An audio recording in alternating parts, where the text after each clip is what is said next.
첫 번째 이야기, 지름길.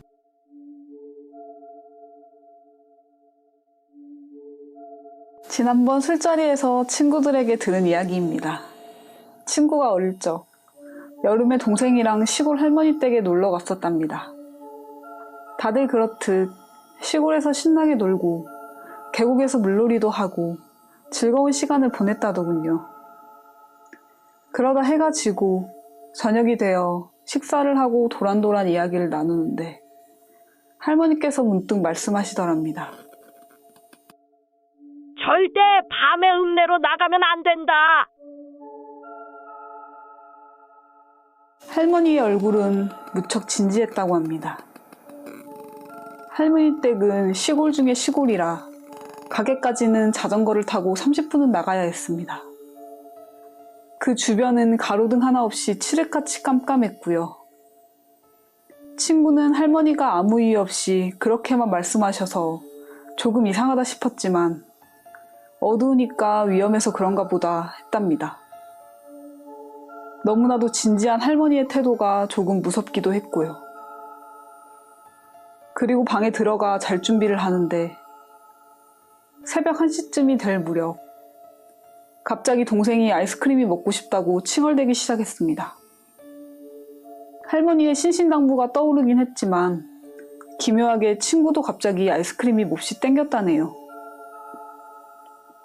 그래서 결국 친구는 동생과 각각 자전거를 타고 읍내로 나가 아이스크림을 사 먹었다고 합니다. 다시 집에 돌아오려고 자전거를 타고 돌아오는 길이었습니다. 당시 유행하던 포켓몬 이야기를 하며 앞서거니 뒤서거니 하면서 시골길을 달리고 있었답니다. 갑자기 동생이 이런 말을 하더랍니다. 형, 저기로 가면 지름길이야. 동생이 가리킨 쪽을 보니 어두컴컴해서 잘 보이지가 않았습니다. 하지만 왠지 그쪽으로는 가고 싶지 않았다고 합니다. 그냥 왔던 길로 돌아가자. 그렇게 말하고 앞으로 나가는데 뒤에 있는 줄만 알았던 동생이 앞에서 자전거를 타고 달려가고 있더랍니다. 뭐지? 친구는 등골이 오싹해지더랍니다. 그럼 지금 도대체 내 뒤에서 말을 건 사람은 누구지? 순간 할머니가 엄포를 놓던 게 떠오르더랍니다. 절대 밤에 읍내로 나가면 안 된다. 친구는 식은땀을 줄줄 흘리며 죽어라 페달을 밟아 집까지 돌아왔다고 합니다. 도착해서 자전거에서 내리는데 귓가에서 소리가 들렸습니다. 아깝다. 도저히 참을 수 없어진 친구는 동생 손목을 잡아 끌고 방으로 들어가 이불을 뒤집어 쓰고 말았다네요. 다음 날 할머니께는 밤새 읍내 갔던 거를 비밀로 하고 아침을 먹은 뒤 집에 돌아가려는 버스를 탔습니다. 친구는 전날 알 수 없는 목소리가 지름길이라 말했던 길이 무슨 길이었는지 궁금했다고 합니다. 버스 창가에 앉아 주변을 주의 깊게 바라보고 있었죠. 그러다가 마침내 지름길이라던 그곳까지 다다르게 되었습니다. 친구는 아연실색했다고 합니다. 그곳은 하천이 있는 낭떠러지였으니까요. 만약 그때 뒤에서 들려오던 목소리를 믿고 지름길이라던 곳으로 방향을 틀었더라면 친구는 아직까지도 시골에 내려갈 때면 그 일을 잊을 수가 없노라며 소스라쳤습니다. 두 번째 이야기, 초대하지 않은 손님.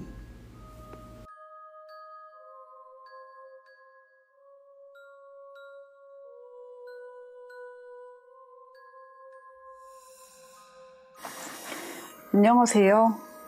오늘은 10년 전, 그러니까 제가 중학생 때 있던 이야기를 나누어 보려고 해요. 그날도 오늘처럼 주구장창 비가 내렸어요. 당시 학생이었던 저는 하굣길 비바람에 옷이 흠뻑 젖은 탓에 막 씻고 나와 머리를 말리고 있었어요. 7시도 안 된 이른 저녁, 저희 엄마는 주방에서 저녁 식사 준비를 하고 계셨고 아빠와 동생은 아직 집에 오기 전이었죠. 그렇게 분주한 저녁을 보내고 있는 때에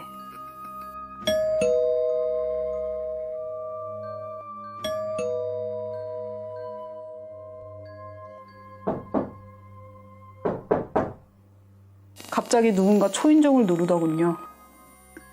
워낙 어리고 철이 없던 저는 별 생각도 없이 압박감 보다 싶어 얼른 문 앞으로 달려갔습니다. 그때 기다려, 엄마가 할게. 분주하게 저녁 식사를 준비하던 엄마가 한 손에 국자를 쥔 채로 저를 지나쳐 인터폰으로 향하더군요. 평소 같으면 바쁘다며 제게 시킬 법도 한데 하던 일을 제쳐두고 현관도 아닌 인터폰으로 향하는 엄마가 마냥 이상했습니다. 성격이 급한 엄마는 인터폰을 거의 사용하지 않으셨거든요.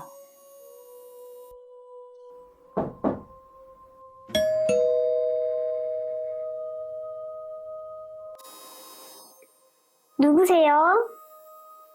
다소 신경질적인 노크 소리와 초인종 소리가 번갈아 들린 뒤 인터폰을 들고 잠시 화면을 응시하던 엄마의 표정은 다소 긴장한 듯 했습니다.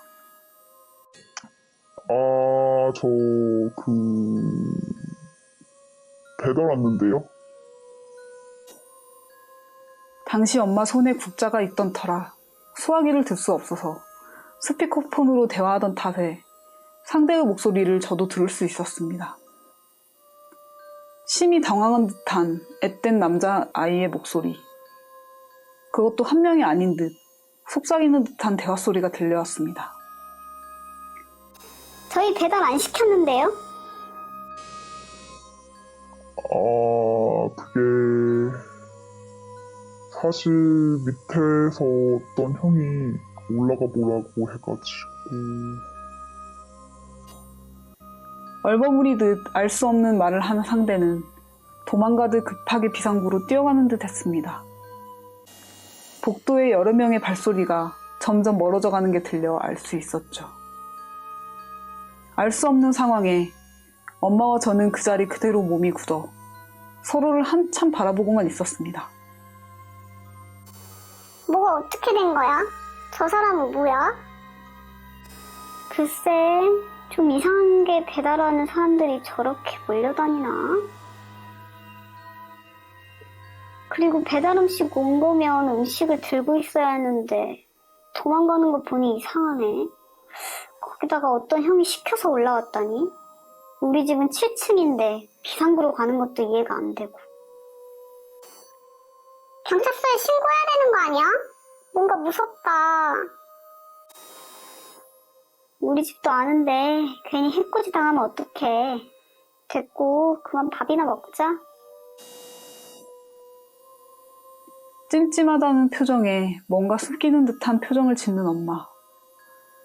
그 일이 있고 시간이 좀 흘러 다른 집으로 이사해 한참이 지난 뒤 자세한 걸 들을 수 있었습니다. 전날 기분 나쁜 꿈을 꾼 엄마는 그날따라 느낌이 좋지 않아 회사에 이야기해 일찍 퇴근하셨다고 합니다. 그리고 그날 저녁 위와 같은 일이 일어났고 어렸던 제가 무서워할 것을 우려해 다 말하지 못했다며 말씀하시더군요. 여러모로 참 이상했지. 비 오는데 모자를 눌러쓰고 흠뻑 젖은 채로 문 앞에 서성이더라고. 처음엔 배달을 왔다고 하지 않나. 나중에 모르는 형이 올라가 보라 했다 하질 않나. 배달 왔다면서 음식 같은 것도 없고 주변에 애들이 3명 정도 더 있었지 않아?